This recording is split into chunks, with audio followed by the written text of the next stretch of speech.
Y'all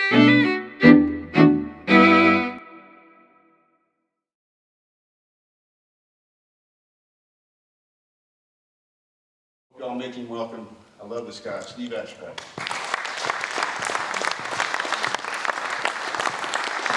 Oh, thank you, Bubba.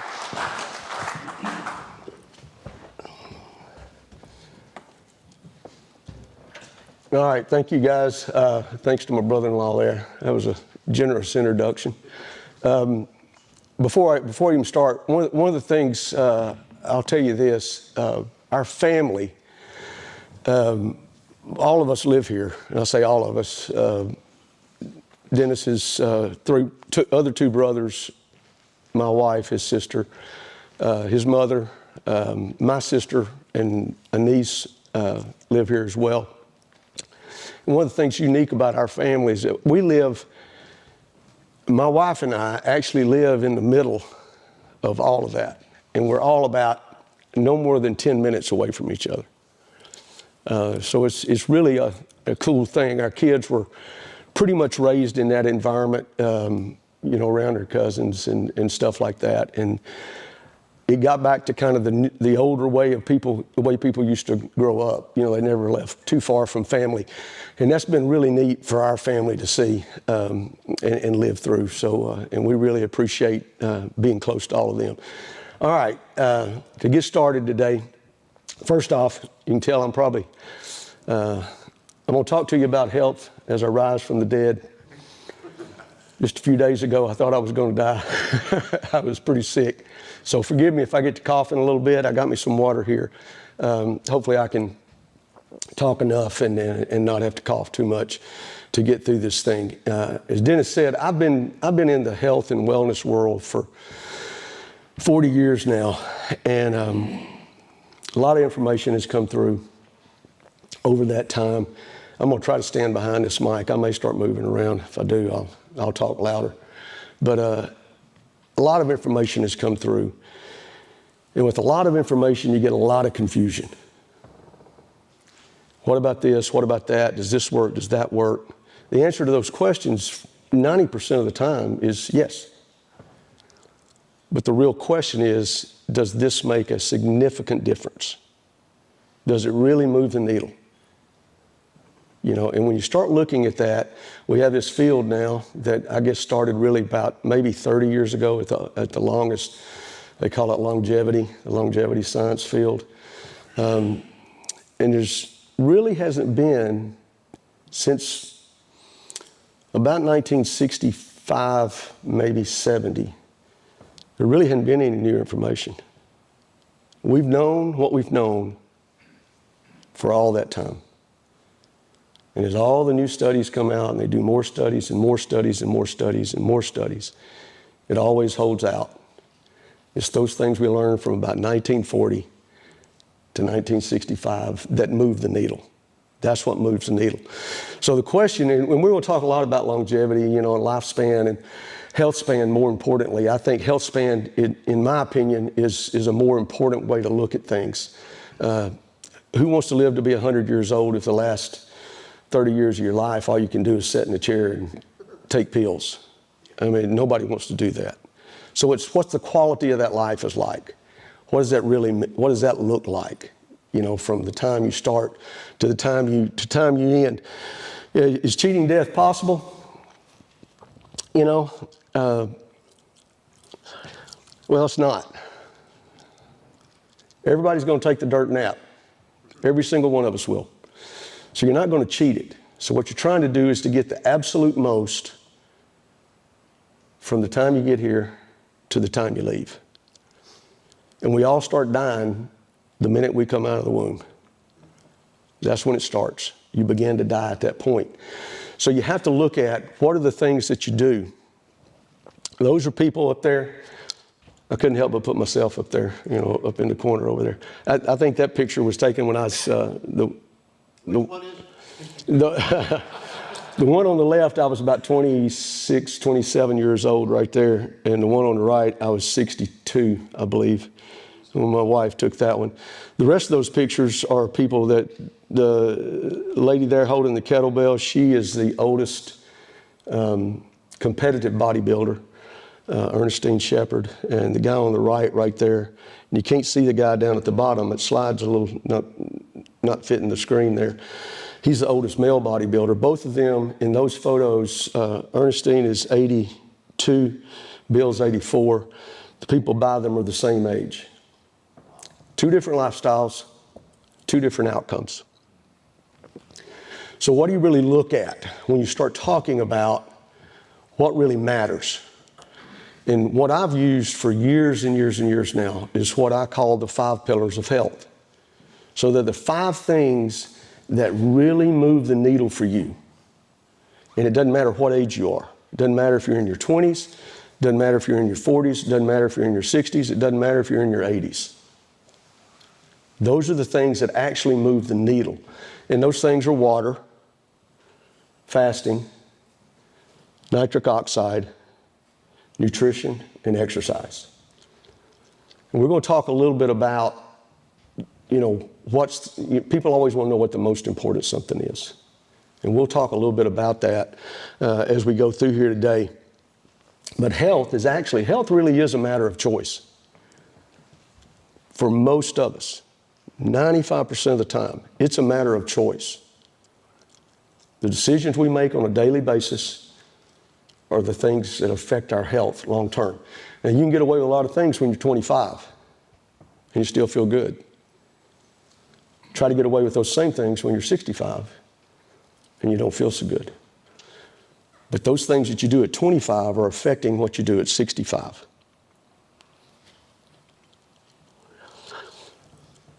Water, a lot of people don't think about water. They don't, we kind of, I guess, take it for granted, taking in water and all those kind of things. But the things that water actually does, for your body. And if you don't start with that base and being hydrated well, then everything else you do is going to have less of an impact on you.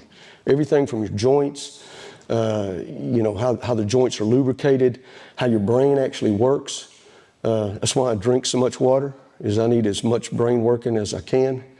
I don't need to let that slide. But it is impacted by the hydration level that you stay at. And it's real easy. People ask, I get a lot of times people will go, hey, how much water should you drink? It's a real easy thing. 65% of your body weight, and it's that many ounces. So if you're a 100-pound person, 65 ounces. 200-pound person, 130 ounces per day. Now that doesn't account for, hey, if I'm sweating, it's August in Tennessee and it's 100 degrees outside and I'm outside working all day and I'm sweating. Doesn't count for that. But just on a normal day, if you're staying around 100, if you're a 200-pound person, you stay around 130 ounces of water. And that impact, I can feel that every single day. If I don't hydrate well for a few days in a row, being sick for the last few days, not wanting to drink water, you didn't want to do anything. And you can feel that. The minute you start back, I'm not drinking enough water, I'm not drinking enough water. You can notice those differences, but that's a huge part of it. Fasting is the next thing. Fasting is, and we were just talking about this out here a few minutes ago. So I'm a huge proponent of fasting. So I fast 2 days every week, Monday and Tuesday are my fast days. And I've been doing that for years and years and years and years. The research behind fasting and what it does from a longevity standpoint and from a health standpoint is just really hard to wrap your head around. We weren't intended to eat 3 meals a day, every single day, 365 days a year for 76 years.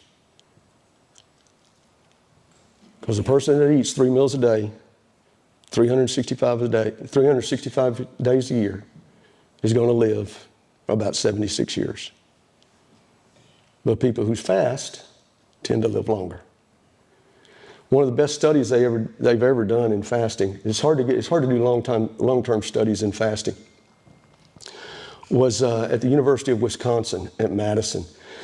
And they did this using rhesus monkeys, and the reason they did is because rhesus monkey and the human genome is really close, about 95%, something like that.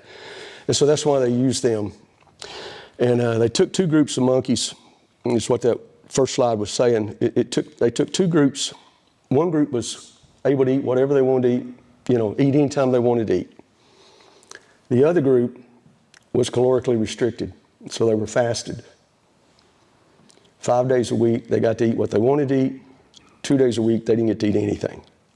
Nothing but water, 2 days. They did that study, and it actually lasted 40 years, and the only reason it lasted 40 years is both of these monkeys are about the same age. So the average life for a rhesus monkey in captivity is 25, 28 years. That's the average life. The one on the left, Canto, is 27. Owen on the right is 29. The one on the left is the one that was in the caloric restricted group. The one on the right was the one that got to eat whenever he wanted to eat. And what they found out was that the rate of heart disease was about half in the fasted group as it was in the older group, or in the fed group. Diabetes was non-existent. Pretty much non-existent in the fasted group. But about 50% of the fed group wound up with diabetes before they all died. Canto, on the left right there, has the record for the longest living rhesus monkey in captivity. He lived 40 years. So, got close to doubling what his life expectancy would have been. And we'll talk about fasting a little bit more. But, how and how much, and I'm gonna let y'all ask questions. I'm gonna try to get through this thing as quick as we can here. And I'm not gonna throw out a whole bunch of science stuff because that'd take forever to start. Each one of these topics we could talk for an hour on easy. Nitric oxide, as Dennis said, I've got a company that's the product that we make right there. Some of y'all, anybody familiar with nitric oxide as far as knowing? Okay, there's been a lot of push on it the last, decade or so for sure. A lot of products coming out and stuff. And so there's a lot of nitric oxide products on the market. And nitric oxide we didn't really even know anything about it until the mid to late 70s. There were three physicians, Dr. Louis Ignarro, Dr. Murad, and Dr. Farod, that were studying hypertension back in the 70s. And they were kind of the primary guys. They didn't know what it was, but they knew the endothelial cells of your blood vessels, which is the very inner lining of your blood vessels. They knew they were doing something that when blood pressure rose, that it caused the blood pressure to come back down. They just didn't know what it was. They called it endothelial-derived relaxant factor, or EDRF. It wasn't until early 80s, 83, 84, right along in there, that Dr. Ignarro discovered that what it was doing is it was releasing a gas called nitric oxide. Well, that flipped the science world upside down because we knew what nitric oxide was, but up to that point, what we knew about nitric oxide is it would kill you if you inhaled it. It comes out of the exhaust of your car, smokestacks, that fossil fuel kind of stuff. And so that really flipped the science world upside down. By 92, the Science Journal, American Medical Journals, all of those had come out, and they had actually dubbed that the miracle molecule. And the articles came out, hypertension cured. Because you could increase somebody's nitric oxide production and hypertension went away. Because the endothelial cells began working again. 95, those three doctors were awarded the Nobel Prize for Medicine for that discovery, for the discovery of nitric oxide. And the way it works is every single one of us, at about age 25 or so, your NO productions peak. So they're the best they're ever going to be. By age 30, they're beginning to decline. By age 45, they've declined by about 50% on the average person. By age 65, they've declined down to only about 15% production. So by age 65, the average American is producing about 15% of what they produced when they were 25 years old. And most of the researchers today, the leading guys they'll all say that the primary cause of most chronic diseases, and for sure the primary chronic diseases, hypertension, type 2 diabetes, hyperlipidemia, some other things, is the loss of nitric oxide production. And so one of the things that these products do is by taking the precursors, you increase the ability to produce nitric oxide. Now, I've been doing that for years. I was doing nitric oxide probably by the time I was 30. I was competing in bodybuilding and powerlifting. And anybody at that time that knew about, that was trying to get bigger, stronger muscles, all that kind of stuff, was taking nitric oxide precursors. And we've just come a long ways in how those things, from a health standpoint, how they actually work. From a health standpoint, it doesn't do any good to raise NO just for a brief minute, for a few minutes, say 30 minutes, and then it just fall back down to its normal levels. And that's what happens when you exercise. So when you exercise, and the harder you exercise, your nitric oxide production goes up because it's produced by shear force in the vascular system. So the more force the blood is pushing through in the veins and the arteries, then the higher your NO production. But about somewhere around 30 to 45 minutes after you stop working out, your NO productions go back down. But from a health standpoint, that NO level needs to stay up. And so one of the things that we were actually able to do was we were able to figure out how to combine the both pathways of nitric oxide. One is the nitrate pathway, the other is the arginine pathway, to be able to sustain that availability of NO, so it could be produced on demand as it's needed. Every time you talk, every time you think, you produce nitric oxide. So when your ability to produce nitric oxide goes down, guess what? You don't think as good. Dementia, Alzheimer's. They know now that that's one of the contributing factors, is NO levels falling on people that have those. The nutrition component. So we really don't know squat. That's what I tell people. And I mean that in the sense that we know what's bad. Sugar's bad. We know that. Excess sugar is bad. And thankfully, with RFK and some of the stuff that he's doing, and I'm a fan of his on the nutrition side of stuff. I wouldn't say that, the guy's done some crazy stuff, but I'm sure if anybody watched me for very long, they'd go, man, that guy's a nut too. He's done some crazy stuff too. But he's really point on this. And a lot of us that have been in that arena have been saying this for years, that our food here, very different if you go overseas in some other countries, but here, our food, even if you're eating what we call healthy foods, is just not very good. I mean, it's just the only way you can look at it. It's just not. The soil's been depleted, genetic modifications, there's all kinds of things. Does that cause people to be obese? No, it doesn't. Obesity is a pretty straightforward fact. You eat more, you consume more than you burn. There's some real basic stuff there. Now, we can start arguing about how much protein, how much carbohydrate, how much fat, all those kind of things.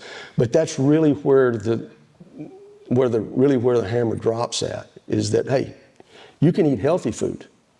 And if you eat too much of it, you're going to store up fat. It's just that simple. And we know what that does. We know what that does to the body. So we know what bad is. We don't really know how much of the good you really need exactly.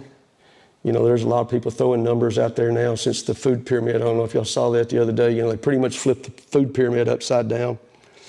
So now it's meats and eggs and fats and vegetables, and then down at the very bottom, you start getting into the grains and stuff like that. But we don't know exactly how much of all that stuff. And anybody that says that, we got it figured out, it's 1.2 grams of protein per pound of body weight, blah, blah, blah. And most people don't hear this, but when they throw that number out, it's 2 pounds, it's 1 gram per pound of ideal body weight.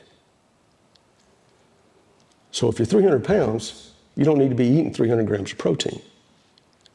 You know, if you're 6 foot, 300 pounds, you don't need that. You know, you need to be about 200 pounds, so maybe you need 200 grams. And if you ask me, I would still tell you that that's too much protein. You don't even need that much. My protein, I can tell you what mine is personally, and mine stays somewhere around 100 to 120 grams a day. I weigh about 220 pounds. So I do more on the line of about 0.6, 0.7, somewhere in that range.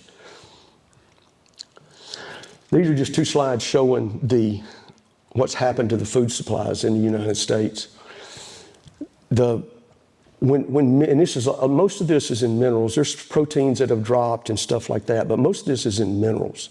So when your mineral level falls, so you have to understand, most people don't talk. You know what macro and micronutrients are? So macronutrients are your calories. That's protein, carbs, and fats. That's macronutrients. Micronutrients are your vitamins and minerals and trace minerals, that type stuff. Most of the time people talk to you about your calories, your macronutrients. But a donut has all 3 macronutrients in it. It has protein in it, it has carbohydrates in it, has fat in it. So you could eat enough donuts to get all the protein you need, all the carbs you need, all the fats you need. What they don't talk about is what's called nutrient density. So that's how much vitamins and minerals are you consuming in your food source per calorie you take in. And that number needs to be high. And we don't know what that number is. So when people says, oh, you need this much vitamin C or this much vitamin D or this much, those are good guesses probably. They're probably good guesses. Can you take in too much? Absolutely you can, but you would have to try to. You would literally have to try to do that. You'd have to set out to do that. So the minerals, the vitamins and minerals are at least as important, if not more important, because they're telling your body how to use those macronutrients that you take in. They're directing your body how to do that, where that stuff's needed, where the protein's needed, where the fat's needed, where the sugar's needed. All of that's being directed by those minerals and vitamins that you take in. But our food source it pretty much sucks. Even if you eat organic. Okay, eating organic doesn't change the nutritional value of the food. It changes how much poison, how many toxins you take in by about 20%. Okay, so it's not poison free, none of that stuff. It's changed at about 20%, and I'm all for that. And 20% less is better than taking in the 100%. But that's really where you have to start looking at, and it's part of the reason that me personally, and I work with a lot of weight loss clients and people that have health issues and stuff like that. I'm a huge fan of supplementation, because with supplementation we can control exactly what you're getting in easier than if you go home and you try to meal plan and meal prep and spend the hours of doing that and all that kind of stuff. Plus, it's far more convenient. And we can control the toxicity level of what you're taking in. All right, we get down to this last one here, exercise. So you start talking about, and I'll put a couple of links on here. We know what we know. VO2 max. And VO2 max is the oxygen that you're capable of taking in under intense activity. It's a measurement of that. When you start looking at longevity and when you look at health span, the higher your VO2 max is, the longer you live. The longer you live healthy. What they talk about living healthy is they're talking about how long can you go before you have to start taking what they call a lifetime medication for a chronic disease. So hypertension, type 2 diabetes, statins, those type things. How long can you actually go before you start taking those things? What we know statistically is this, is that if you have to start taking those type medications at age 50, if you're taking high blood pressure medication at age 50, that you're going to be pushing the needle to get to the average, which is 76. You're going to really be pushing on that. And that doesn't mean that somebody that started taking blood pressure medication at 50 is going to die at 76. I've known people that started at 50 that lived to be 85. But this is talking about averages, you know. There's been 11 people that have jumped out of planes that parachutes didn't open and they survived it. But I don't see people lining up to jump out of planes without a parachute, because it doesn't make sense to do that, right? Same thing with that. If you can go to 65 without taking one of those types of medications, your chances of making it to 85 is pretty good. You got a pretty good shot. If you can go to 75, your chances of making it into the 9th decade are really good. If you can go to 85 or 85 years old, your chances of hitting 100 are pretty high. And the reason that is because with medicine, you know, you're going to wear out. You're going to wear out. But with medication, we can keep it ticking along for another 15 years. You know, keep it going and everything. So that's really the way you have to understand when you start talking about VO2 max. So what type of exercise, what do you really do? What do you really do when it comes down to putting those 5 things in place?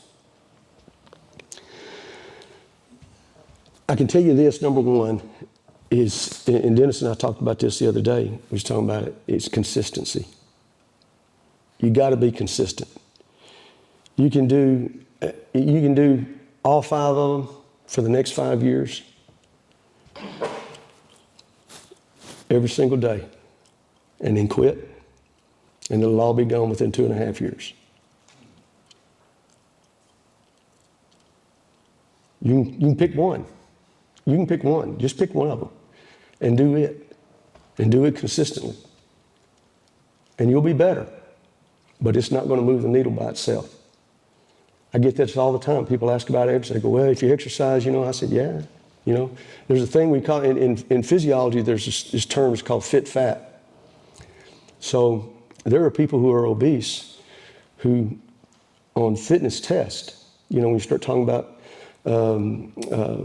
cycle test and stress test and stuff like that. Y'all all heard the guy that said, you know, he went to the doctor and he had a stress test. He was healthy as a horse. He died on Saturday mowing his lawn. Fell over dead. You know, his doctor told him he was healthy as a horse. My words, when I have a client like that says, my doctor said I was healthy as a horse and they're 75 pounds overweight, I go, you need to fire your doctor. Because you're not. You're healthy today. But you have to start looking down the road. And Peter Attia, and I don't know if y'all know who he is. He's probably one of the most knowledgeable guys when he starts, I guess, I wouldn't say, I don't want to use the word knowledgeable. He's a very intelligent man. But he has probably the most data when you start talking about longevity. And, you know, the way he looks at that, and I love the way he asks the question when he deals with clients, is that he will ask them, he said, what do you want to be able to do the last decade of your life? So regardless of how long you're going to live. So let's say you're going to live to be 100 years old. What are the things that you want to be able to do in that last decade? Do you still want to live independently? Do you want to be able to carry a 30-pound sack of groceries up a flight of steps? You know, do you want to be able to go on a 2-mile walk? You know, do you want to be able to, what do you want to do in that last decade? Okay, put those things down. You start training for those things when you're 20. That's what you do. You start at 20, being able to do those things. Because if you wait till you're 60 and you start, you're not going to get there. When you look at strength side of stuff, and people, this is where people start asking what's the most important. They'll read these articles, go, VO2 max is the key to longevity. Yeah. Until you fall and break your hip, because you're not strong enough to catch yourself when you fall. And then it didn't work out so good. So strength, muscle mass is a huge thing. So I say you can't pick just one of those things out and go just do that thing. You know, that's going to be the game changer. It will improve the game. There's no question about that. But it's not going to be the real game changer. It's not going to move the needle very much. It'll move it some. You know, but muscle mass is a huge component. One of the things I've learned about muscle mass is that the more muscle mass to fat a person has, the greater their survivability of cancer, of all cancers, is. As part of that has to do with how the muscle tissue works with immune systems and all of those kind of things. Like I said, we can get way off in the weeds and start talking about some of that, but that's part of what that causes that. So the more muscle mass you have, the better off you're going to be long term. Most people don't fall up steps. They fall down steps. The reason they fall down steps is because they don't have enough strength when they step down to catch their body weight and slow their body weight down when they're stepping down on that next step. So even if you break your body down and you go, what's the most important? Should I be able to bench a lot of weight? I go, look, it's your legs from the waist down. The waist down is what matters. Unless you want to walk around on your hands all the time. You know, that's what matters. So the stronger your legs are, then the better you're going to be. I believe it's all people over 50. If they fall, break a hip or a femur, there's a 38% chance.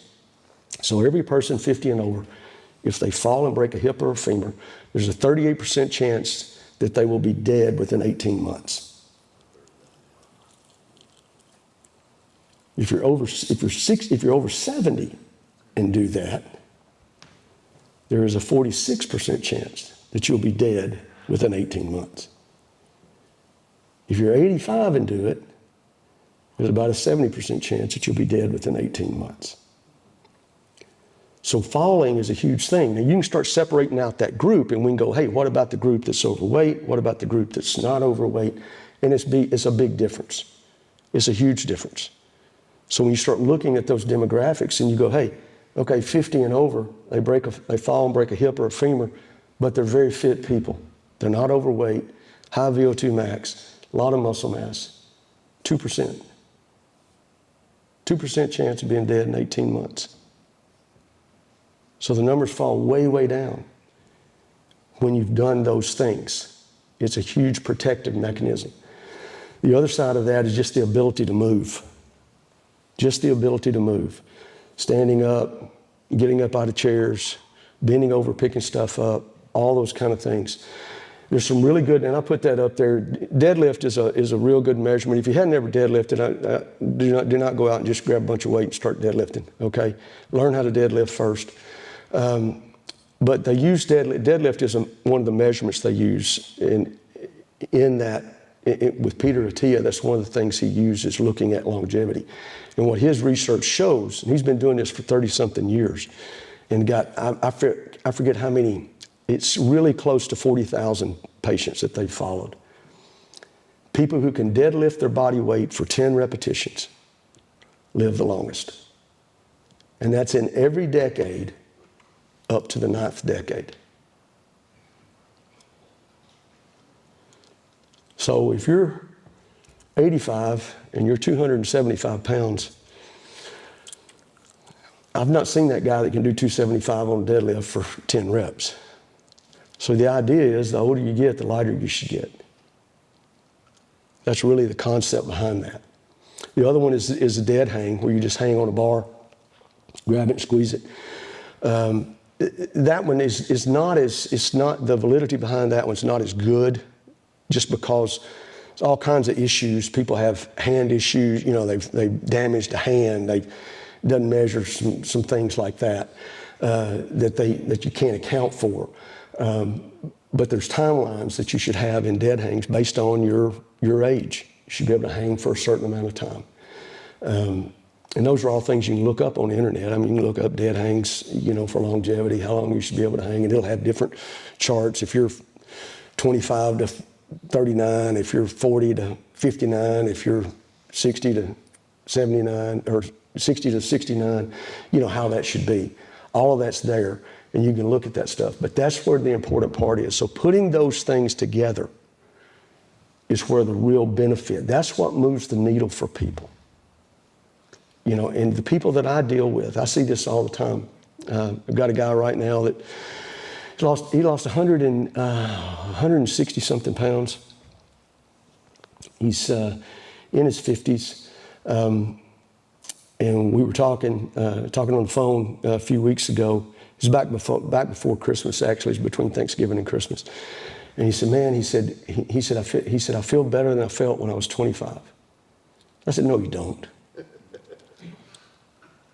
He started laughing. He goes, yeah, you're probably right. I don't feel better than I did at 25. And he got to talking about all the stuff he had reversed. He was on hypertension medications. He was type 2 diabetic. He had 6 different medications he was on. He was now on nothing. And we got to talking about, he had reversed those things. And he said, but I know I haven't corrected all the damage. And that's what I tell people. I said, you're exactly right. You're exactly right. You haven't corrected the damage. You've probably reversed some of the damage. His vascular system, he was hypertensive for at least 20 plus years. He was on hypertension medication by the time he was 30. His vascular system, there's a lot of damage done, even though he was on medication. Because that medicine doesn't slow down the disease progression. It lowers the blood pressure. But it doesn't slow down the actual root cause of the disease that's causing the blood pressure issue.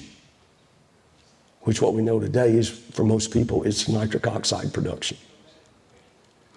And he just won't, he doesn't have enough runway left to do to reverse all the damage he was done. So those are really the 5 things. It's water, it's fasting, it's keeping NO levels up and stable. And on NO, people ask me, they say, so your NO levels are like they were when you're 25. I'm like, no, they're not.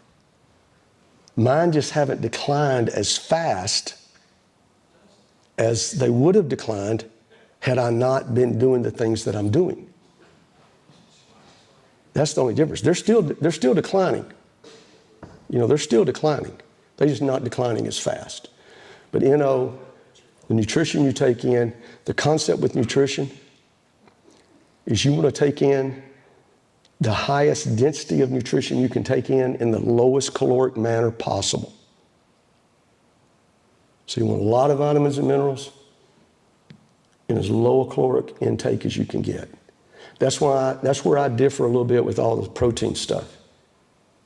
Because if I take in 200 grams of protein a day, okay, that's 800 calories right there, just in my protein. Okay? My normal caloric intake on a day is Wednesday through Sunday. My normal caloric intake is probably somewhere around 1,800 to 2,000 calories, somewhere in that ballpark.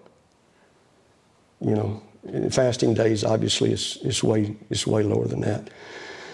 Has anybody fasted, like real fast stuff? Okay, so real quick, the fasting stuff, when somebody tells me I do intermittent fasting. I'm like, everybody I know does intermittent fasting.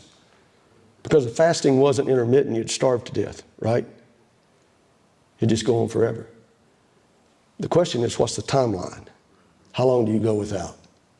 Is it 16 hours?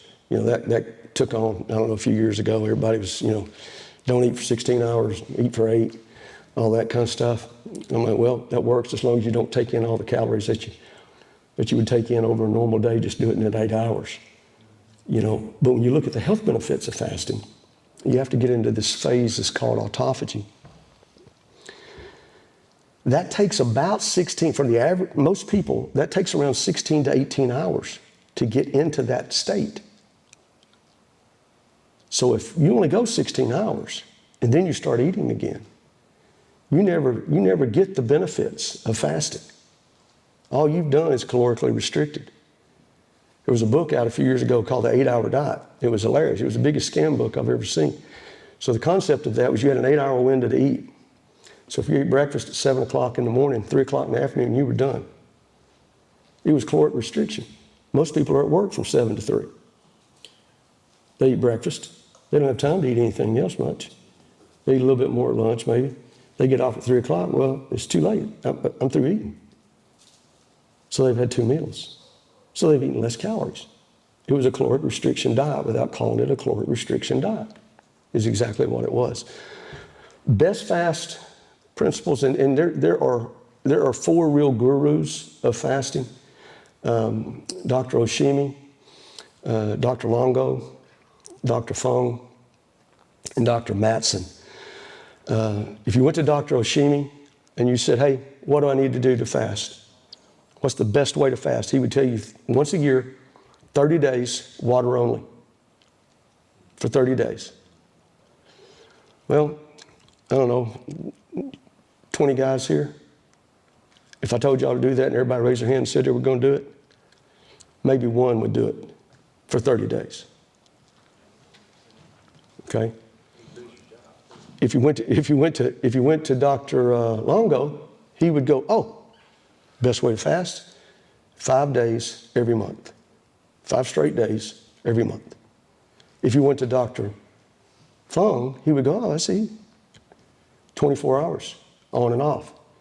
So you fast every other day. 24 hours you don't eat, 24 hours you eat, 24 hours you don't eat. If you go to Dr. Mattson, he would go, oh, it's 2 days every single week. For most people, even doing 5 days is tough. 2 days is doable for anybody. 2 days is doable for anybody. I don't care who you are. I don't care how bad you think you're getting hungry. That's just an excuse to want to eat, is all it is. But anybody can do that. And they can do it with consistency. And I tell the clients that I deal with when they start, I go, look, if you'll do this 2 days a week, every single week, for 6 to 8 weeks, I can guarantee you those 2 days will be your best 2 days of the week. You'll have more energy. You'll be clearer mentally. All those kind of things. Once a year, I do 21 days.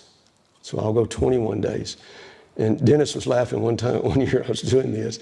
It was like the workouts actually got more intense, more intense, more intense the further we went through it. And it's just because the energy level was going up. It was just climbing, climbing, climbing, climbing. Now, the last 3 days of that, it got tough, you know. And then the other thing is, if you ask Mattson and Longo both, you really don't have to be 0 calories. They actually eat on their fast days. And I take in some calories on my fast days. It's just very, very low. My caloric intake on those days is about somewhere around 165 calories. There's very, very, very little protein. And almost no carbohydrate at all on those days.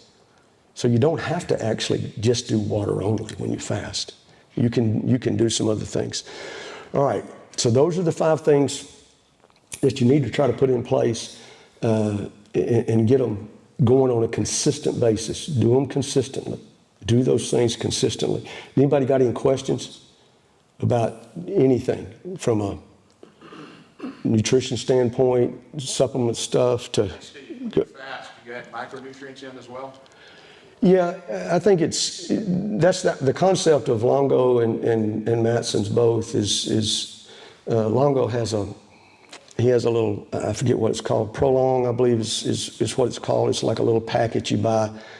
It's got the little meals in it, and they're mostly vegetable type things, and they're trying to keep vitamin and mineral levels up is what they're trying to do, because there is some research that shows that if you keep your vitamin and mineral levels up during that fasting phase, that autophagy actually functions better. It's actually a better process. Cool, thanks. Right here in the back. Does Calories you said you take during when you're fasting? Pardon? What's coming from? the 100 and so calories. Oh, okay. So when I'm fasting, I drink Core Restore 3 times. It's got 27 different ingredients in it. I drink it 3 times on those days. What do you drink there? Core Restore. Core Restore, that's the product company. And I drink that 3 times, and I mix in some greens, some powdered greens with that. And then there's a shake that I use that I do a little bit of that. And so those add up to somewhere in that ballpark in that caloric range. I'm sorry, did you say Chick-fil-A shake? Yeah, Chick-fil-A shakes. Yeah. If I'm gonna get a shake, I can tell you right now where that shake's coming from. It's coming from Dairy Queen. But yeah, somebody else had a question back. Yeah, what are your feelings about peptides For what? for just normal health? I think there's, peptides. You have to be really cautious. I'm extremely skeptical person. Okay, and part of that came from baseball. You used to always hear every time you showed up at a game, you guys were going to throw 95. You really threw about 85. That kind of thing. So you see it to believe it kind of thing. Peptides took off a couple of years back, and people talking about building muscle with them and stuff. And I see where they get that from the science a little bit. Peptides actually function best in injury healing. Okay, soft tissue, so muscle damage, things like that. Now, if you work out and you work out hard enough, then yeah, you're doing some muscle damage, on those workouts. So there's a little bit of, maybe that helps a little bit. It's not going to be significant. It's not moving the needle a lot. From a long-term health perspective, obviously your peptide productions go down as you age, and I think there's probably some benefit there for most people. But again, I think when you start looking at real specific type things, those are things that can make a difference, but do they make a significant difference? Do they really move the needle? I would tell you that if you were doing those 5 things and you were 60 and you took peptides, I would go, yeah, there's probably some benefit to that. But if you're not doing any of the 5 and you take peptides, you're called prophet. I mean, that's what you are. You're prophet. Because that's really not going to make a big difference. It might make a little bitty difference, but it's not going to, it'd be like, hey, this guy, if he don't take peptides, he's going to live to be 76 and 204 days. But if he takes peptides, he's going to live to be 76 and 207 days. That's kind of what you're looking at when you start talking about that. There was another question, right? If your nitric levels spike when you exercise and they're down, let's say, in 45 minutes, what can you do to keep your levels up all day long? Well, there's 2 sides. You have nitric oxide production, okay, which is an on-demand. So NO is an on-demand gas, okay? It only lasts just for, when you produce NO, it only lasts just for a second. I mean, it just is a flash gas. But our body is constantly producing it. Okay, like I said, even when you're thinking, so if you're just sitting there reading something, your body's having to produce nitric oxide. Okay, the big factors of nitric oxide are that if you go, what does nitric, I get people that ask me, they'll call me on the phone, what does nitric oxide do? I say, dude, you got 8 hours for the next 30 days. 8 hours a day for the next 30 days. But if you look at the basics of it, it increases blood flow, and it increases oxygen perfusion rates. Both of those things are huge benefits. If that's the only things they did, that's one of the reasons it works for cognition, is because it increases blood flow, it increases oxygen. More blood to your brain, more oxygen to your brain, the better off you are. The more nutrition gets delivered to muscles. That's how it helps with muscle growth. You get better nutritional delivery to muscles, better oxygen delivery to muscles, all of those type things. The way you sustain it is you have to sustain the availability side. So you have to be able to have the capacity to produce the on-demand gas as needed, as much as is needed to be optimal. And if you ask me how much that is, I'm going to tell you nobody knows, and anybody tells you, oh, it's this number here, they're lying. We don't know. Okay, we do not know that. And the way you sustain that is through taking those precursors and you take them in intervals of time. So we try really hard at Mansco to not be like self-promoting stuff, so I'm really trying to be careful here. But I'll use our product for instance. So there's two pathways. There's the nitrate pathway and there's the arginine pathway. The arginine pathway will last for about an hour. So if you took 3 grams of arginine right now, your availability to produce more nitric oxide would go up for about an hour, okay? So then you'd have to take another 3 grams of arginine. An hour later, another 3 grams. An hour later, another 3 grams. By the 6th hour, you'd be wearing a diaper, okay? So it doesn't work well. So if you get fortunate and you run into a really good scientist that goes, hey, I think we can extend how arginine works, then you listen to that guy. And so that's what we did. One of the things we did in our product was we extend out how that arginine's released. So you're lengthening out that time of NO availability. The other reason is, and I think there's one other product, maybe a couple. I used to try to keep up with them. There's so many that come out. I don't keep up with all of them now, but there's a few products that combine both pathways. And the benefit of that is, so if you use the nitrate pathway, the availability is longer. So if you were to eat 6 raw beets, your NO availability would be sustained for somewhere around 3.5 hours. Okay, and then you'd eat another 6 beets. And you'd have another 3.5 hours, you'd eat another 6 beets, you'd have another 3.5 hours, and you'd need a diaper by that point. So one of the reasons we use that is because we can combine that with the arginine pathway, and we start getting much longer availability cases. So in our product, for instance, you take it twice a day, once in the morning, once at night. People ask, can they take it? And we have some athletes that do take it more than once a day, but they're not taking it to increase NO productions. There's some other things the product does that are beneficial to performance kind of things. And so they take it more often than that, especially during heavy training periods of time. But that's really how you extend it out, is to do that. The other way you could work out about every hour. You could work out for an hour, take an hour off, work out for an hour, do that stuff. But again, it also depends on how intense the exercise is. Okay, if it's just there's some pretty stable numbers that are out there.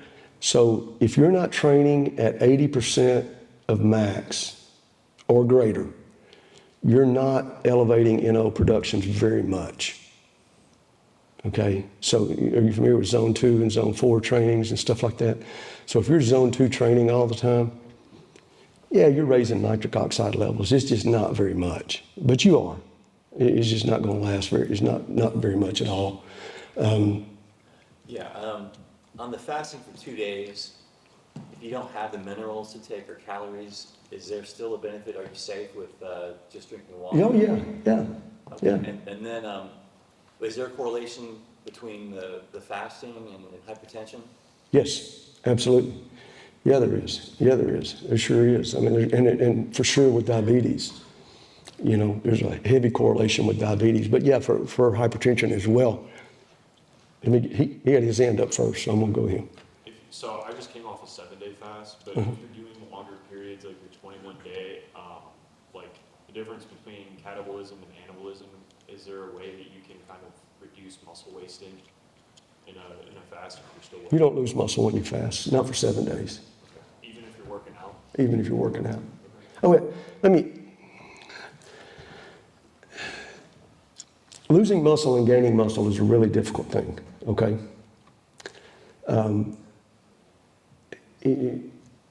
Like when people tell me I gained 12 pounds of muscle in the last 8 weeks. So they did a body index, deal. I mean, I don't go, I don't get ugly with you. No, you didn't, But in reality, how old are you? 25. Okay, so if you trained really, really hard and really, really right, and did everything right, and you did that for 1 year, you could gain maybe 10, 12, 14 pounds of muscle, of actual muscle tissue. Now, you would fill those muscle cells up that you have. And that's what we're really talking about when we talk about muscle gain. We're talking about filling up the cell, the muscle cell. And the more intense you train, that cell will hold more glycogen and thus hold more water, because it takes 3 grams of water to store 1 gram of glycogen. So the more glycogen a muscle cell could hold, the more water it pulls into that cell, which makes that muscle bigger. It swells it up. But you're not going to lose muscle mass in that type of thing unless you get down, and that's why I said on my 21 days, that last 3 days or so starts getting pretty tough. And the reason it does is you kind of go into some catabolic stuff. You start getting into because your body fat, like in that picture I had up there, so that I had my fat tested on a bioimpedance machine. It was a fairly accurate machine, and it had my body fat at 4.7%. Okay? Now, reality, if I got on a DEXA to have my body fat done at that level, I was probably about 10. Okay?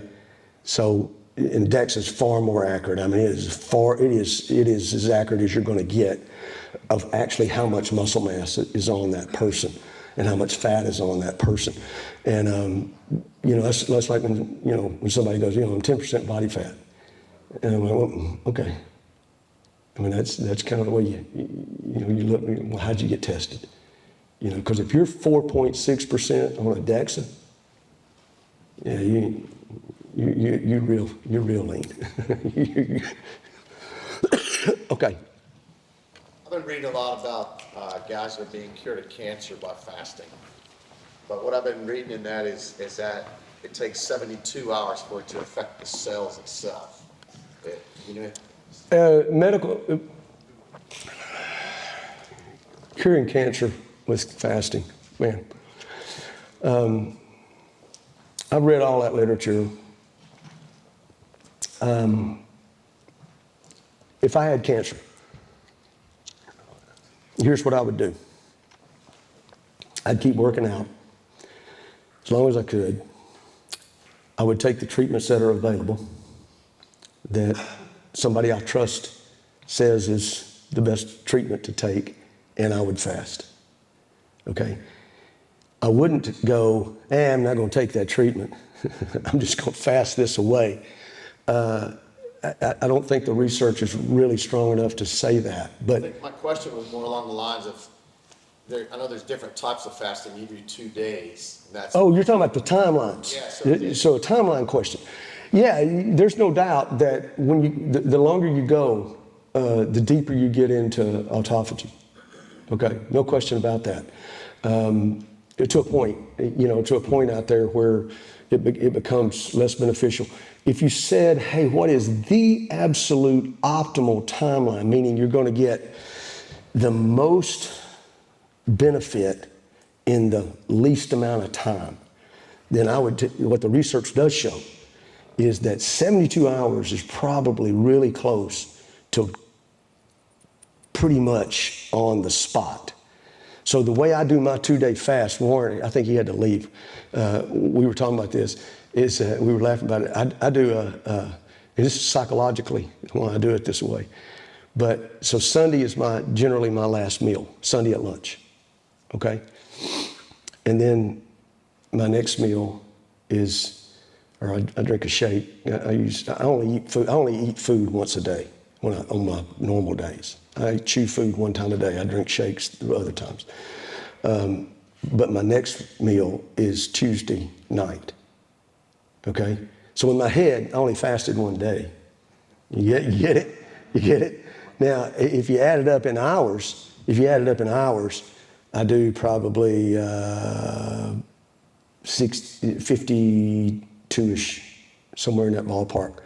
But yeah, the research, if you look at really the optimal, how to get the deepest into autophagy and get the most benefit with the shortest window of time, is probably right around 72 hours. Yeah, when you go longer than that, there are some other benefits, but the benefits begin to diminish, not meaning they go away, but you're just not getting, so to go from 72 hours, so 3 days, to 5 days, is there more benefit going 5 days? The answer to the question is yes, but it gets back to what I've said earlier. You asked the wrong question. Is that benefit significant? Well, the answer to that question would be no. But if you told me I was going to do 5 days or 7 days every month for the next 45 years, I'd go, that little bit of benefit for those extra 2 or 3 days, that's going to stack up. That's going to stack up. One of the things we do in our product is we increase nutrient absorption. We use some things in there that increases nutrient absorption, primarily protein absorption. Okay?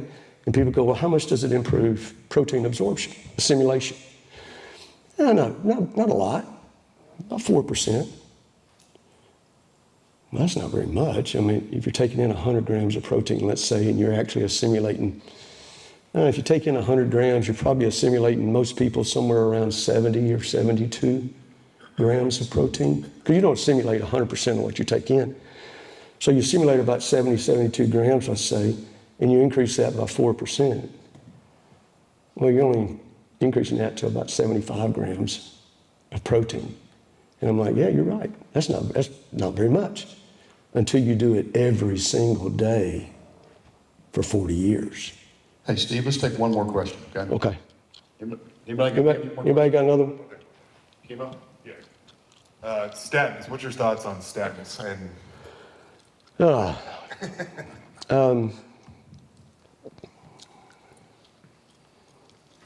Trying not to run y'all. Anybody got to leave, okay? Y'all, because I can stand up here and talk on this stuff for a day. Give us an elevator pitch on statins. Yeah, number one, cholesterol in what causes heart disease, okay, vascular disease. It's your amount of LDL molecule, what we call bad cholesterol, that's being oxidized that causes that. That oxidation is occurring because of triglyceride levels, okay? High triglycerides means you oxidize more LDL molecule. So you can lower the cholesterol level with statin, no question.